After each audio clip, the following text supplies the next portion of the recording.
नमस्कार दोस्तों, एक बार फिर से आप सभी का स्वागत है मेरे YouTube चैनल पर। आज एक और इम्पोर्टेंट टॉपिक आप लोगों के बीच लेकर आया हूँ।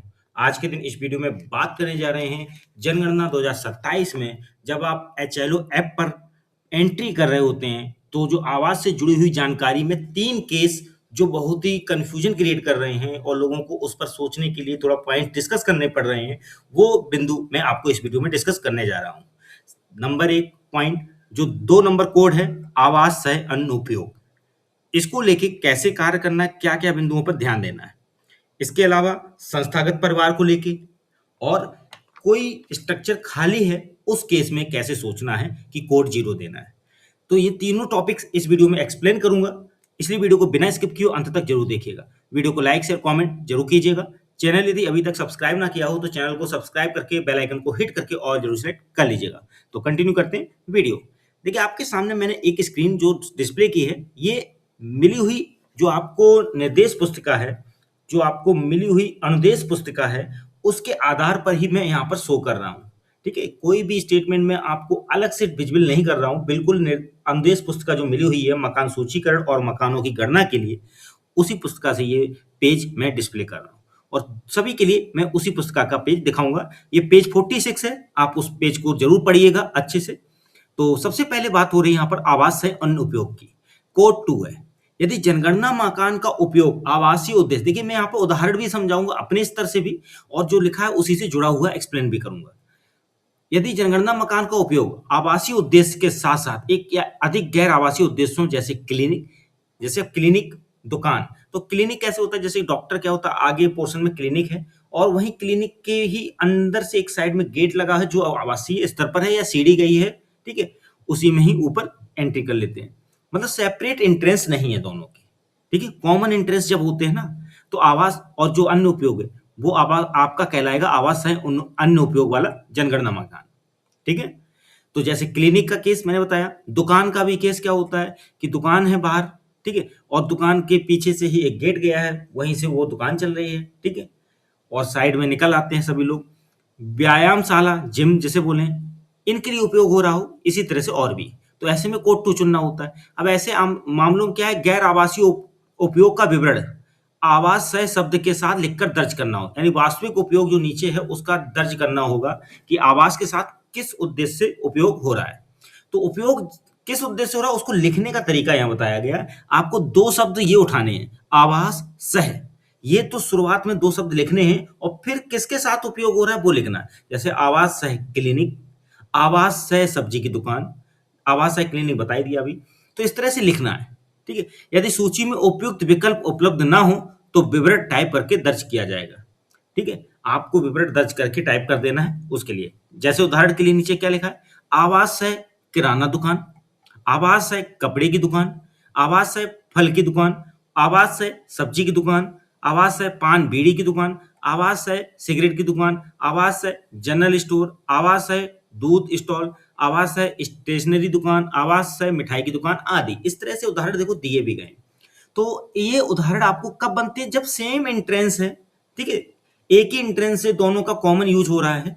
अलग अलग एंट्रेंस ना होने के केस में आपको उस जनगणना मकान को एक मानना है और उसका उपयोग आवास से अन्य उपयोग के तौर पे दर्ज करना है, जिसमें अन्य उपयोग जब दिखाएंगे तो आवास से शब्द यूज करते हुए उसका उपयोग दिखेंगे, जैसे कि अभी बताया उदाहरण में आवास से किराना दुकान आदि आदि। अब यहाँ पर आगे देखिए, आवास कारखाना ऑब्लिक कार्यशाला। जब आवास कारखाना आता है तो क्या होता है, पंजीकृत निर्माण, मरम्मत या गोदाम प्रतिष्ठान जो बिजली का उपयोग करते हैं और 10 या अधिक व्यक्तियों को रोजगार देते हैं या बिना बिजली के 20 या अधिक व्यक्तियों को रोजगार देते हैं। तो यहाँ पर भी पॉइंट है।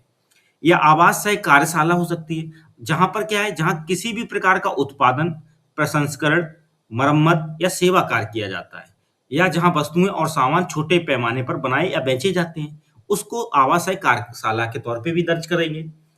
इसमें घरेलू उद्योग शामिल हैं, जैसे कि घर पर बीड़ी बनाने का कार्य चल रहा होता है। कई सारे ऐसे उद्योग है ना जो ग्रामीण स्तर पर या छोटे छोटे स्तर पर लोग कार्य कर रहे होते हैं अपने घरों में ही।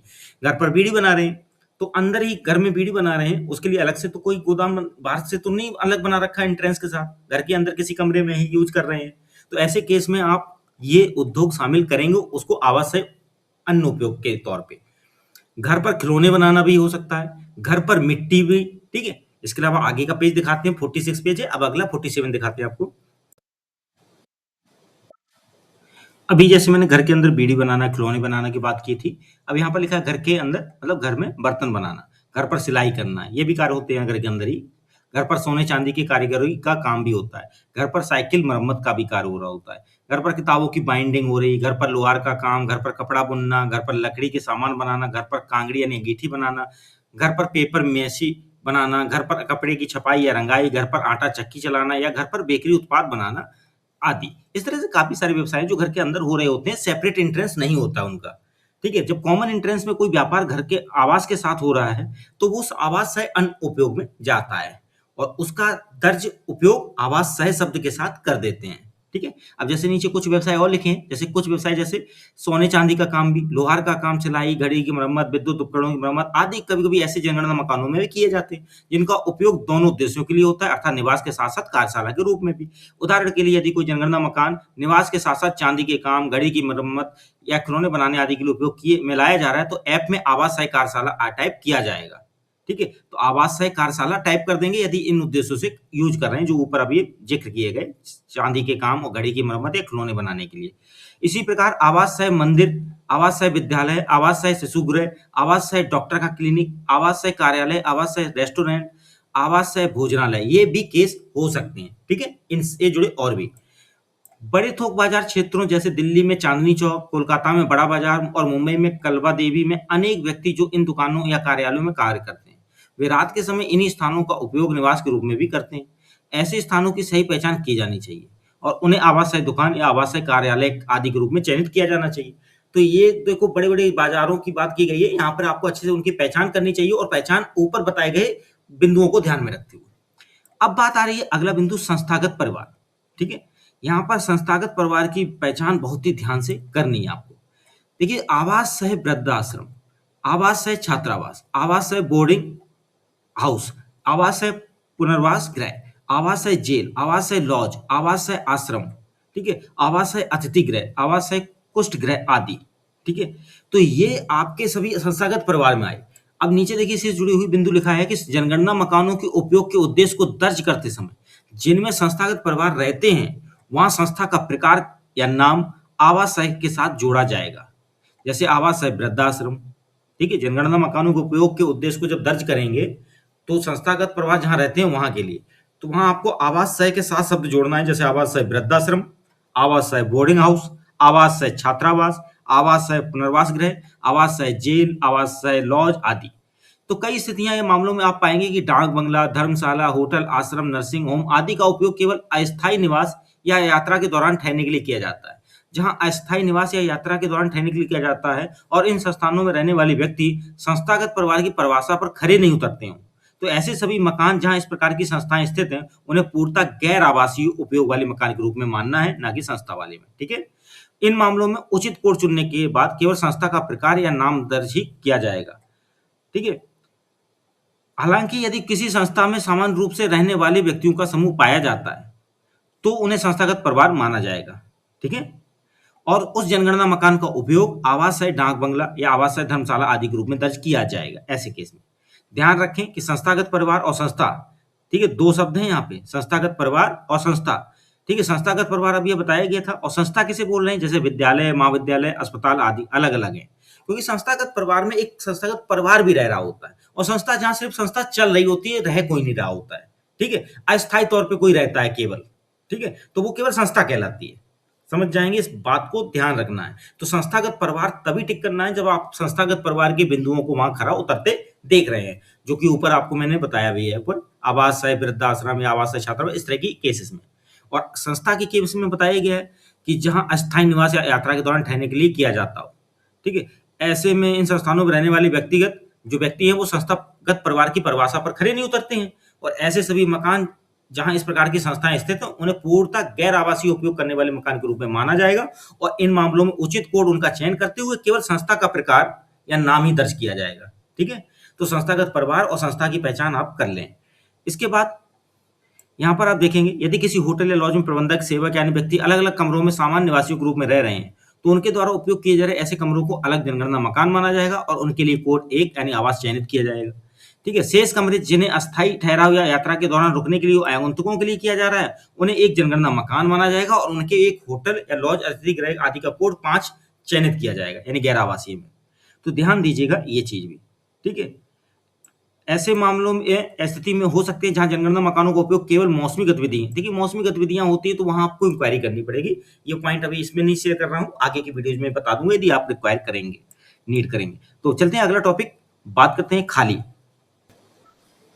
अब खाली, जो किसी भी स्ट्रक्चर को खाली के केस में आपको दर्ज करना होता है, तो कोड 0 कब आएगा? यदि मकान सूचीकरण के समय कोई जनगणना मकान खाली पाया जाता है, अर्थात उसमें कोई व्यक्ति निवास नहीं कर रहा हो और इसे किसी अन्य गैर आवासीय उद्देश्य के लिए भी उपयोग में नहीं लाया जा रहा हो, यानी कोई गैर आवासीय उद्देश्य का उपयोग भी ना हो, ना ही कोई आवास कर रहा हो, तो ऐसे केस में क्या बोला जाता है? उसे खाली।